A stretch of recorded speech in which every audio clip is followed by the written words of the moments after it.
Hi, welcome to Flourishe Bytes, a short and impactful conversation series with experts from both the world of business as well as HR on the topic of women at work. I am Selva, founder of Flourish, corporate HR expert and a career success coach for women. Today, we are interviewing a dear friend of mine, Prasanna Nair. Hi, Prasanna. Welcome to Flourishe Bytes. Hi. Hi, Selva. Wonderful being here. Prasanna is a talent transformation specialist with over 25 years of experience in large organizations such as IBM and Accenture. She's very active in Singapore startup space and is also very passionate about AI, artificial intelligence in talent transformation, which is very unique. And she presents regularly in international conferences on this topic. Prasanna, welcome once again. Let's start with what's your take on women at work? How important is this? I don't see the issue of women at work as a nice to have or as a concession. To me, it's an economic imperative. What do you think is the situation on the ground? We are in 2023, and I have a lot of discussions with people where they say, hey, this is not an issue at all, right? We've kind of crossed that bridge. The gap doesn't exist. But the statistics, say otherwise. So if you take the IT industry itself, if you look at the fresh entrants, about 51% of the new entrants are women. And that kind of aligns with, the numbers in the engineering graduates, right? Approximately 51%. But then you look at the numbers 5 years down the line, right? And the number of women in the organization drops down to about 18 to 19%. That's a huge drop.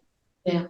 So there's a huge number of women moving out of organizations in the first 5 years. And that's a reality. We haven't been able to do much in that space.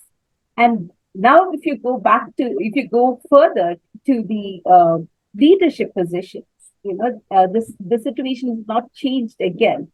So you will see about less than 5% of the senior leadership is women. So we do have a lot of work to do. We still have a long way to go. So that's the reality on the ground, Selva. Right. In fact, to add to that, Prasanna, we are ranking fourth from the bottom globally about the percentage of women participation at work.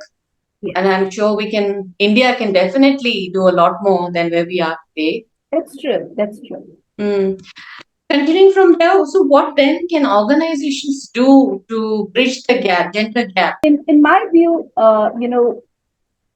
it's essential that we align diversity with the performance indicators for senior leadership. That's really, where the rubber meets the road, right?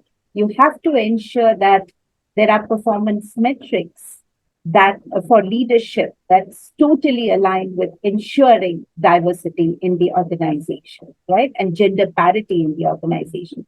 That's the first point. The second point, from an organization perspective, would be to ensure that we are, as gender neutral as possible, when we hire, when we hire into the organization. And of course, there are many, many ways in which this can be done. The third point is about recognizing that there are dangers, there are issues with that lead to women dropping out in the numbers that I spoke about earlier in the first 5 years. And there are issues with women moving from middle management to senior management. And you have specific programs to address these issues. So, for instance, moving from middle management to senior management, it's so essential that you have one-on-one coaching, right? For talents that you really want to help grow within the organization.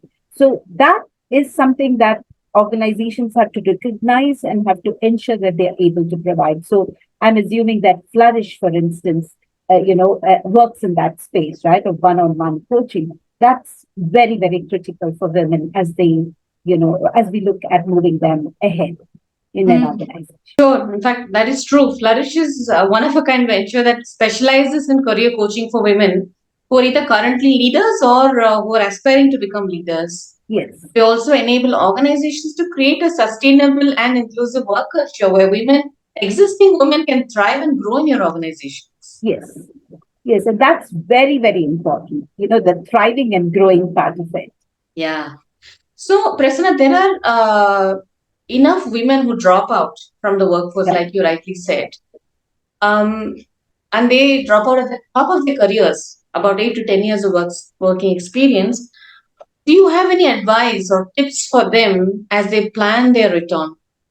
The most important tip is to prepare. Hmm. I cannot emphasize enough on the importance of preparation. So get your one-on-one coach if you believe that that's essential. Listen to podcasts, read, get yourself upskilled, right? So that the preparation is key. The second aspect is, do not compromise on the direction you want to take. I see a lot of women, when they get back to work, they say, hey, let me choose what I call soft roles so that it will help me balance work and home better. But I immediately see that, those roles do not satisfy them, do not motivate them, and they kind of get very frustrated with the situation that they are in. Mm. So it's essential for women to figure out what they want to do and to work ways around balancing their home and work to enable them to get to where they want to go as far as work is concerned, right? And the third aspect really is about being kinder to themselves. We as women always want, everything to fall in place, everything to be perfect. But it will take, I want young women to realize that it will take them some time to get into the groove, right? And to get things going. So they have to be a bit more patient and be a bit more kinder to themselves. So these are the 3 points that I would lay on the table for women getting back to work. Great. In fact, you mentioned podcast, Prasanna. We launched Flourish podcast on Yugadi Day, and it's received so well. It's really heartening to see women coming back and telling us that, hey, it makes sense for me. I mean, Yep. it connects with where I am today. We're very Yes. glad about that, and we hope that women of this who are returning will continue to listen in and get benefit out of that. Yes. Yes. Cool. And I see Flourish as being very critical in the process. Mm. Flourish as being a change maker of sorts. So that's really what I wish for Flourish too, Selva. Thank you so much, Prasanna. We hope we live up to that. Thank you again for your time and best of luck. Thank you and wish you the very best too, Selva. Thank you.